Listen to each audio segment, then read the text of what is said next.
సరే నేను చదువుతాను. I will read now. So నేను చదువుతాను. సరేనా ఆంటీ, నేను చదువుతాను. ఒకవేళ మిస్టేక్స్ ఉంటే మీరు చదవండి. Okay, so don't get confuse. సరే స్టార్టింగ్. మోషేకు ఇలాగూ సెలవిచ్చెను, నాకు ప్రతిష్టార్పణ తీసుకొని రండని ఇజ్రాయేలులతో చెప్పుము. మనఃపూర్వకంగా అర్పించు ప్రతి మనుషుని యొద్ద దాన్ని తీసుకొనవలెను. మీరు వారి యొద్ద తీసుకొనవలసిన అర్పణలేమనగా బంగారు, వెండి, ఇత్తడి, నీలధూమ్ర రక్తవర్ణములు, సన్నపు నార, మేక వెంట్రుకలు, ఎరుపు రంగు వేసిన పొట్టేలు తోలు, సముద్ర వచ్చల తోళ్ళు, తుమ్మకర్రలు, ప్రదీపమునకు తైలము, అభిషేక తైలమునకు పరిమళ ద్రవ్యముల ధూపమునకు సుగంధ సంభారములు, బేత పచ్చలు, ఏఫోదునకు పతికమునకు టిక్కురత్నములు అనునవి. నేను వారిలో నివసించినట్లు వారు నాకు పరిశుద్ధ స్థలము నిర్మింపవలేను. నేను నీకు కనపరచు విధముగా మందిరం యొక్క రూపము, దాని ఉపకరణలన్నిటి రూపమును నిర్మింపవలేను. వారు తుమ్మకర్రతో ఒక మందసమును చేయవలేను.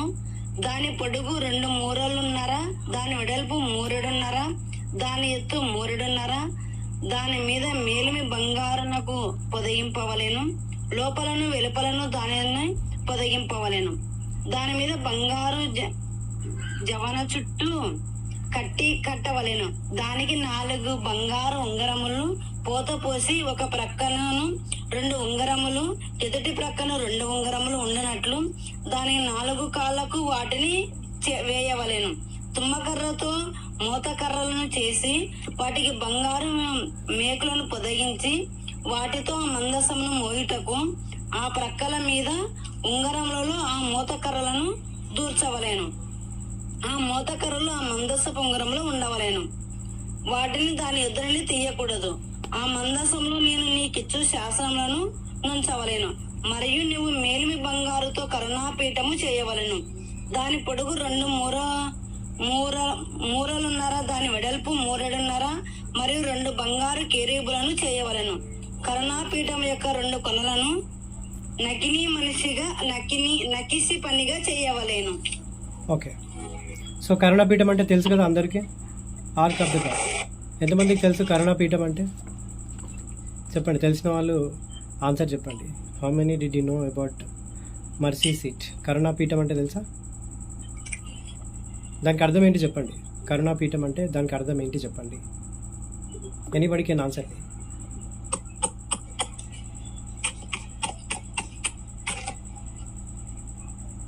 చెప్పండి, కరుణాపీఠం అంటే ఏంటి? Anybody can tell me in the 2 lines. మీకు తెలిసిన మాటల్లో చెప్పండి. సరళ అంటే మీరు చెప్పండి, కరుణాపీఠం అంటే ఏంటి చెప్పండి.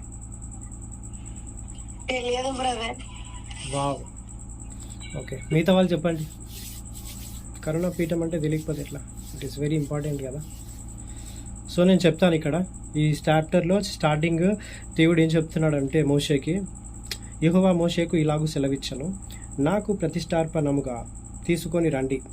So God is telling to people. Okay, దేవుడు ప్రజలకు ఏమని చెప్తున్నాడంటే శ్రేష్టమైనది ప్రతిష్టార్పణముగా తీసుకొని రండి. ఓకే, మనపూర్వకముగా అంటే మనపూర్వకంగా అంటే ఎలా చెప్పాలా? హోల్ హార్టెడ్గా అంటే కల్మషం లేకుండా, కోపం లేకుండా, అసూయ లేకుండా, ద్వేషం లేకుండా క్లీన్ హార్ట్తోని నా దగ్గరికి మీ యొక్క కానుకలు తీసుకురండి. అంటే దేవునికి ఇచ్చేది నైవేద్యం అంటారు కదా. ఓకే, సో అలాంటి దేవుడు ఎలా తీసుకురమ్మంటున్నాడు? మనపూర్వకముగా అర్పించండి. ప్రతి మనిషిని యొద్ద దాన్ని తీసుకునేవాళ్ళను, ప్రతి ఒక్కరి దగ్గర తీసుకోవాలంట. ఓకే, సో దేవుడు మళ్ళా మోషేకి ఇన్స్ట్రక్షన్ ఇస్తున్నాడు. ఏంది? మందసము చేయాలా, తుమ్మకర్రతో చేయాలని చెప్తున్నాడు. సో కరుణాపీఠం అంటే దేవుడైతే ఎక్కడైతే కూర్చుంటాడో, వేర్ గాడ్ సిట్స్, ఆ యొక్క సింహాసనాన్ని ఏమంటారంటే కరుణాపీఠం. ఓకే, ఎంతమందికి తెలిసి ఆన్సర్ ఆల్రెడీ? సురేష్ గారు మీకు తెలుసా? మహాలక్ష్మి, సరితా సిస్టర్, ప్రమీల గారు, ఎందుకు మీరు ఆన్సర్ ఇవ్వట్లేదు? చెప్పండి, తెలిసిన వాళ్ళన్నా చెప్పండి at least. If you know answer you can tell me on your mic and tell me. Okay,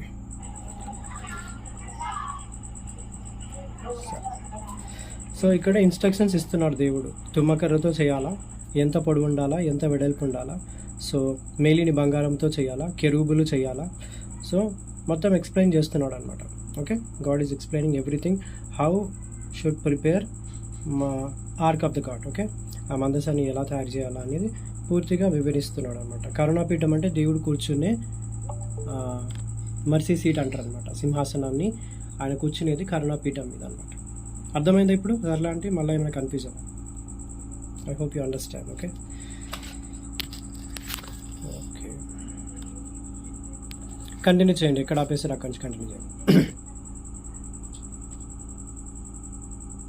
royal sister continue చేయండి మీరన్నా. మరియు 2 బంగారపు కెరూబులను చేయవలను. కరుణాపీఠం యొక్క 2 కొనలను నకీషు పనిగా చేయవలను. ఈ కొనకు 1 కెరూబును, ఆ కొనకు 1 కెరూబును చేయవలెను.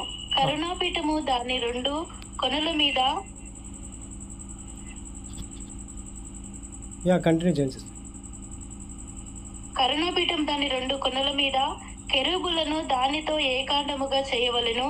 ఆ కెరూబులు పైకి విప్పిన రెక్కలు గలవై కరుణాపీఠము తన రెక్కలతో కప్పుచుండగా వాటి ముఖములు ఒక్కొక్కటికి ఎదురుగా నుండవలెను. ఆ కెరూబులు ముఖములు కరుణాపీఠము తట్టు నుండవలెను. నీవు ఆ కరుణాపీఠమును ఎత్తి ఆ మందస్తము మీద నుంచవలెను. నేను నీకిచ్చు శాసనములను ఆ మందస్తములో నుంచవలెను. అక్కడ నేను నిన్ను కలుసుకొని కరుణాపీఠము మీద నుండి శాసనముల గల మందస్తము మీద నుండి 2 కెరూబుల మధ్య నుండి నేను ఇజ్రాయేలు నిమిత్తము నీకు ఆజ్ఞాపించు సమస్తమును నీకు తెలియజెప్పెదను. ఆమేన్. సో కెరూబులు అంటే తెలుసు కదా, అక్కడ ఎవరు ఉండేవాళ్ళు చెప్పండి? కెరూబుల దగ్గర మన ఇబ్బంది పెట్టే వ్యక్తి ఒక అతను ఉండేవాడు అక్కడ. ఎవరు చెప్పండి? లూసిఫర్. సో లూసిఫర్ కూడా కెరూబు దూత అనమాట. హీఈస్ హైయెస్ట్ క్యాడర్ ఏంజిల్ అనమాట. సో ఆ మందసం దగ్గర 3 కెరూబులు ఉండేవన్నమాట. బిఫోర్ సాతాన్ పడక ముందుకు ఈ లూసిఫర్ అనేది దూత పేరు అనమాట. యాక్చువల్గా ఆయన సాటాన్గా క్రియేట్ చేయబడలేదు, కానీ గర్వం వల్ల దేవుడు త్రోసివేయబడ్డాడు. సో లూసిఫర్ ఆల్సో ఏంజలిక్, అంటే ఆ సింహాసనానికి ప్రొటెక్షన్గా ఉంటుండే అనమాట. ఓకే, ఇప్పుడు ఇంతకుముందు మనం చూసుకున్నాం కదా, 2 కెరూబ్స్ అటు ఇటు ఫేస్ టు ఫేస్ ఉండాలని చెప్తున్నాడు అనమాట. ఇంతకుముందుకు చదువుకున్నాం కదా, ఆ 2 దూతలు ఎదురెదురుగా ఉండాలా, ఆ రెక్కలు కప్పుకొని ఉండాలని చెప్పి ఇన్స్ట్రక్షన్స్ దేవుడు చెప్తున్నాడు అనమాట. ఇలా చేయాలా మీరు, సో ఇలా చేయాలని చెప్పి చెప్తా ఉన్నాడు అనమాట. ఎంతమందికి అర్థమైంది ఇప్పుడు వరకు? అర్థమైందా మీ అందరికీ? ఎవరికి అర్థం కాలేదో చెప్పండి, I will explain you, because it is very important అనమాట. ఈ నిబంధన మందసం గురించి తెలుసుకోవడము, ఆర్క్ ఆఫ్ ద గాడ్ అనేది చాలా చాలా ఇంపార్టెంట్. ఎందుకంటే దేవుని సన్నిధి అక్కడ ఉండేదన్నమాట. సంవత్సరానికి ఒక్కసారి వెళ్ళేవాళ్ళు యాజకులు. అక్కడ కరుణాపీఠం మీద ఆ రక్తాన్ని ప్రోచించిన తర్వాత మళ్ళీ యాజకుడు బయటకు వచ్చేసేవాడు అనమాట. తెలుసా ఇది అందరికీ మీకు? మీరు ఎక్సోడస్ చాప్టర్ చాలా చాలా ఇంపార్టెంట్ ఇది. ఎందుకంటే ఈ ఫౌండేషన్ తెలియకుండా మీకు కొత్త నిబంధన అర్థం కాదనమాట. సో అందుకే నేను ఓల్డ్ టెస్టిమెంట్ నుంచి కంటిన్యూ చేస్తున్నాను. ఓకే, సో కంటిన్యూ చేయండి సిస్టర్. ఎక్కడ ఆపేస్తారో అక్కడ నుంచి మళ్ళీ కంటిన్యూ చేయండి. 23 వర్షన కంటిన్యూ చేయండి. మరియు నీవు తుమ్మకర్రతో ఒక బల్ల చేయవలెను. దాని పొడుగు 2 మూరలు, దాని వెడల్పు 1 మూర, దాని ఎత్తు 2.5. మేలిమి బంగారు రేకును దానికి పొదిగించి దానికి చుట్టూ బంగారు జావను చేయింపవలెను. దానికి చుట్టూ బద్దె చేసి దాని బద్దె పైన చుట్టూను బంగారు జావ చేయవలెను. దానికి 4 బంగారు ఉంగరములను చేసి దాని 4 కాలగుండా 4 మూలలలో ఆ ఉంగరములను తొలగింపవలెను. బల్ల మోయుచు మోతకర్రలను ఉంగరములను బద్దెకు సమీపముగా ఉండవలెను. ఆ మోతకర్రలు తుమ్మకర్రతో చేసి వాటి మీద బంగారు రేకు పొదిగింపవలెను. వాటితో బల్ల మోయబడును. మరియు నీవు దాని పాలెములను, ధూపార్నులను, గిన్నెలను, పానీయార్పణములను, పాత్రలను దానికి చేయవలెను. మేలిమి బంగారుతో వాటిని చేయవలెను. నిత్యము నా సన్నిధి రొట్టెలను ఈ బల్ల మీద ఉండవలెను. మరియు నీవు మేలిమి బంగారుతో దీపవృక్షమును చేయవలెను. నకీషి పనిగా ఈ దీపవృక్షములు చేయవలెను. దాని ప్రాకాండములను దాని శాఖలను నకీషి పనిగా చేయవలెను. దాని కలశములను దాని మొగ్గలను దాని పువ్వులను దానితో ఏకాండమై ఉండవలెను. దీపవృక్షము యొక్క ఒక ప్రక్క నుండి 3 కొమ్మలు, దీపవృక్షము యొక్క 2 పక్కల నుండి 3 కొమ్మలను అనగా దాని ప్రక్కల నుండి 6 కొమ్మలు నిగుడుండవలెను. ఒక కొమ్మలో మొగ్గ పువ్వు గల బాదము రూపమైన 3 కలశములు, 2 కొమ్మల్లో మొగ్గ పువ్వులు గల బాదము రూపమైన 3 కలశములు అటు దీపవృక్షము నుండి బయలుదేరి కొమ్మలలో నుండవలెను. మరియు దీపవృక్షము ప్రకాండములో బాదము రూపమైన 4 కలశములు వాటి మొగ్గలను వాటి పువ్వులను ఉండవలెను. దీపవృక్షము ప్రకాండము నుండి నిండుగు 6 కొమ్మలను దాని 2 కొమ్మలు కింద ఏకాండమైన ఒక్కొక్క మొగ్గ చొప్పున ఉండవలెను. దాని మొగ్గలు వాటి కొమ్మలు దానితో ఏకాండమై అందంతయు మేలిమి బంగారుతో చేయబడిన ఏకాండమైన నకీషి పనిగా ఉండవలెను. నీవు దానికి 7 దీపములు చేయవలెను. దాని ఎదుట వెలిగించున్నట్టు దాని దీపమును వెలిగింపవలెను. దాని కత్తెర దాని తెరపరిచియు మేలిమి బంగారుతో చేయవలెను. ఆ ఉపకరణములన్నీ 40 వీసెల మేలిమి బంగారుతో చేయవలెను. కొండ మీద నీవు కనబడినను వాటి రూపము చొప్పున వాటికి చేయుటకు జాగ్రత్త పడుము. ఆమేన్. ఆమేన్. సో ఇప్పుడు అర్థమైంది కదా. సో దేవుడు ఏదైతే మోషేకి చెప్తున్నాడో ఇవన్నీ 7 దీపంలో దేనికి సూచన చెప్పండి. ఇక్కడ దేవుని యొక్క ఆత్మల. ఓకే, మిగతా వాళ్ళందరికీ తెలుసా ఈ మాట? Everybody know that answer. 7 దీపంలో దేనికి సూచన చెప్పండి. ఎవరన్నా రాయల్ సిస్టర్ మీరు చెప్పకండి, చెప్పండి. మిగతా వాళ్ళు తెలిసిన వాళ్ళు చెప్పండి. What is it's represents? ఆ 7 దీపంలో దేవుడు చేయమంటున్నాడు కదా, అది దేనికి సాదృశ్యము చెప్పండి. మిగతా వాళ్ళు చెప్పండి. మీరు ఉన్నారా సార్ లైవ్లో? ఫోన్ ఆన్ చేసి మీ పనులు మీరు చేసుకుంటున్నారా? ప్లీజ్ రెస్పాండ్ అవ్వండి ఉంటే కనుక. If you are in this live kindly respond to me. Okay, so verse 26 continue చేయండి. మరియు నీవు 10 తెరల ఒక మందిరమును చేయవలెను. చదవండి. మరియు నీవు 10 తెరలతో ఒక మందిరమును చేయవలెను. నీల భూమ్ర రక్తవర్ణములు గల పెనిన సన్నపు నారతో వాటిని చిత్రకారుని సరైన కేరూబులు గల వాటిగా చేయవలెను. ప్రతి తెర పొడుగు 28 మూరలు, ప్రతి తెర వెడల్పు 4 మూరలు. ఆ తెరలన్నిటికీ ఒకటే కొలత. 5 తెరలు ఒక దానితో ఒకటి కూర్చోవలేను. మిగిలిన 5 తెరలను ఒకదానితో ఒకటి కూర్చోవలేను. తెరలు కూర్పు చివరను మొదటి తెర అంచున నీలు నూలుతో కొలుకులను చేయవలెను. 2వ కూర్పు నందలి వెలుపలి తెర చివరను అట్లు చేయవలెను. ఒక తెరలో 10 కొలుకులను చేసి ఆ కొలుకులు ఒకదానికొకటి తగులుకున్నట్లు ఆ 2వ తూర్పు నందలి తెర అంచున 10 కొలకులను చేయవలెను. మరియు 10 బంగారు గుండీలను చేసి ఆ గుండీల చేత ఆ తెరలు ఒకదానికొకతో ఒకటి కూర్చవలెను. అది ఒకటే మందిరం మగును. మరియు మందిరము పైన గుడారముగా మేక వెంట్రుకలతో తెరలు చేయవలెను. 11 తెరలను చేయవలెను. ప్రతి తెర పొడవు 30 మూరలు, వెడల్పు 4 మూరలు. 11 తెరల కొలత ఒకటే. 5 తెరలను ఒకటిగాను 6 తెరలను ఒకటిగాను ఒకదానికొకటి కూర్చవలెను. 6వ తెరను గుడారపు ఎదుటి భాగమున మడవవలెను. తెరల కూర్పునకు వెలుపలున్న తెర అంచున 10 కొలుకులను, 2వ కూర్పు నందలి తెర అంచున 10 కొలుకులను చేయవలెను.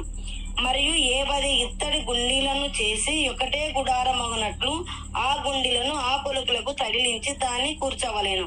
ఆ గుడారపు తెరలో మిగిలి వ్రేలాడు భాగం అనగా మిగిలిన సగము తెర మందిరం వెనక ప్రక్క మీద వ్రేలాడవలెను. మరియు గుడారపు తెరల పొడవులో మిగిలిన ఈ ప్రక్కను ఒక మూరయు ఆ ప్రక్కను ఒక మూరయు మందిరంను కప్పుటకు ఈ ప్రక్కను ఆ ప్రక్కను దాని ప్రక్కల మీద వ్రేలాడవలెను.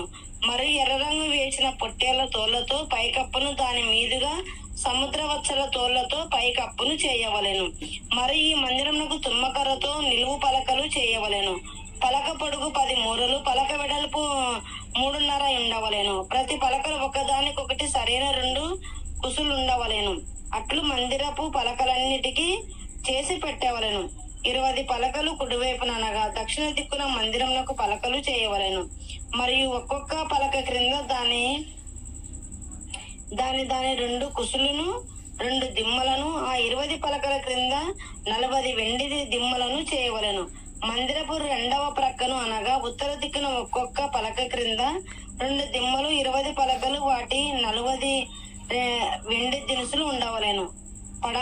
పడమటి తట్టు మందిరం యొక్క వెనుక ప్రక్కను 6 పలకలను చేయవలెను. మరియు ఆ వెనుక ప్రక్కను మందిరం యొక్క మూలలకు 2 పలకలు చేయవలెను.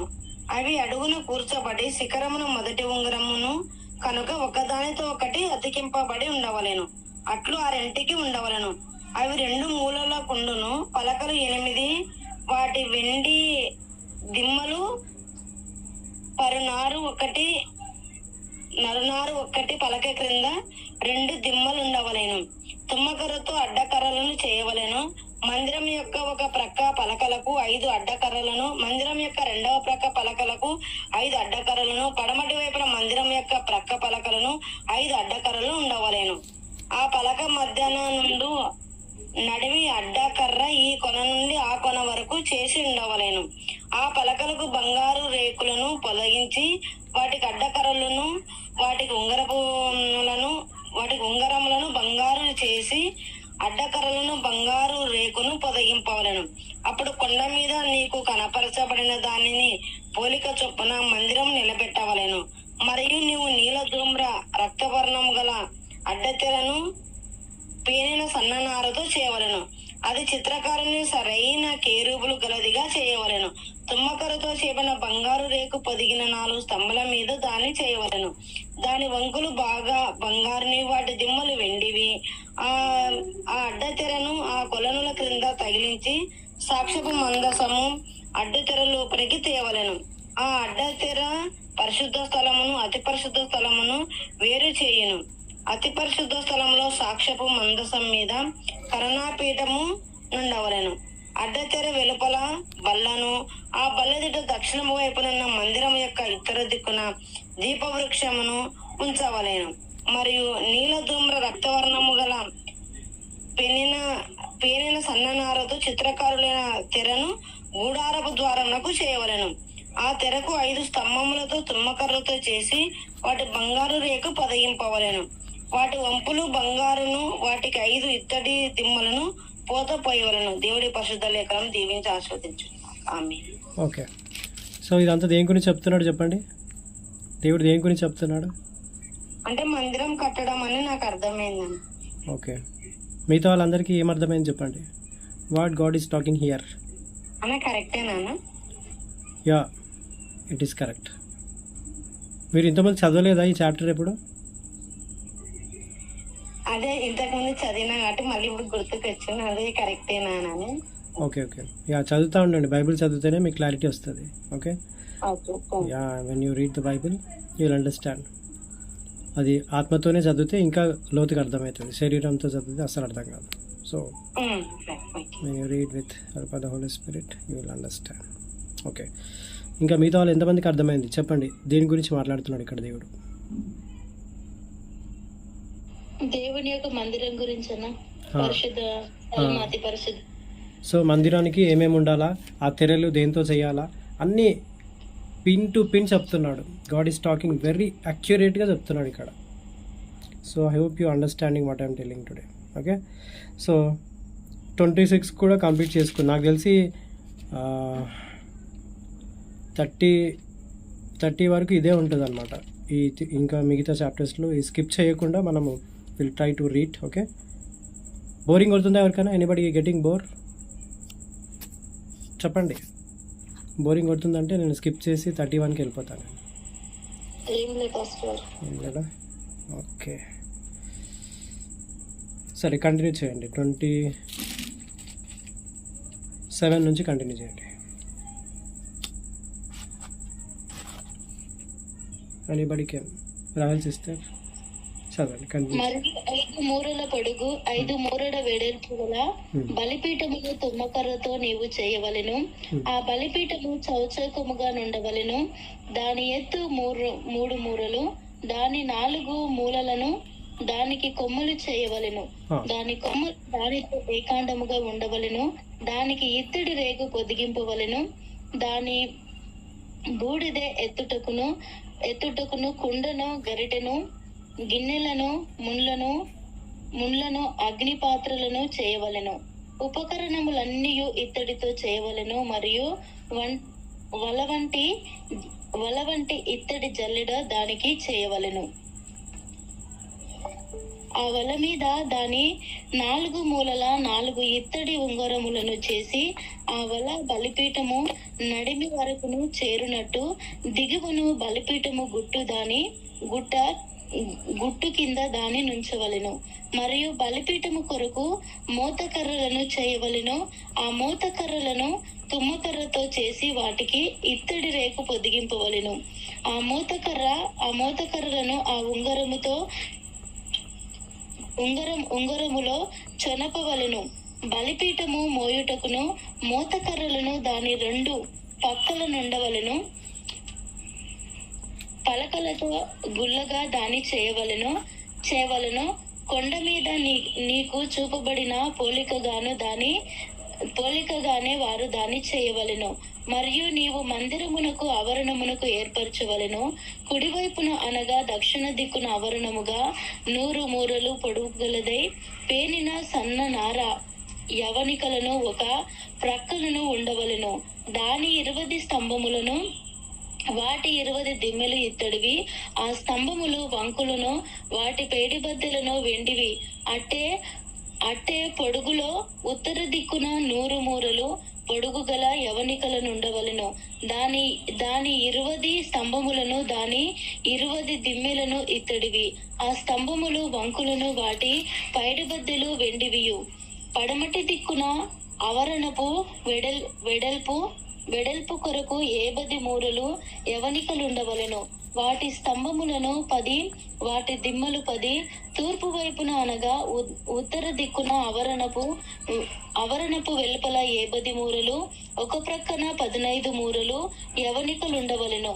వాటి స్తంభములను 3, వాటి దిమ్మెలు 3. రెండవ ప్రక్కలను 15 మూరలు యవనికలుండవలెను. వాటి స్తంభములు 3, వాటి దిమ్మెలు 3.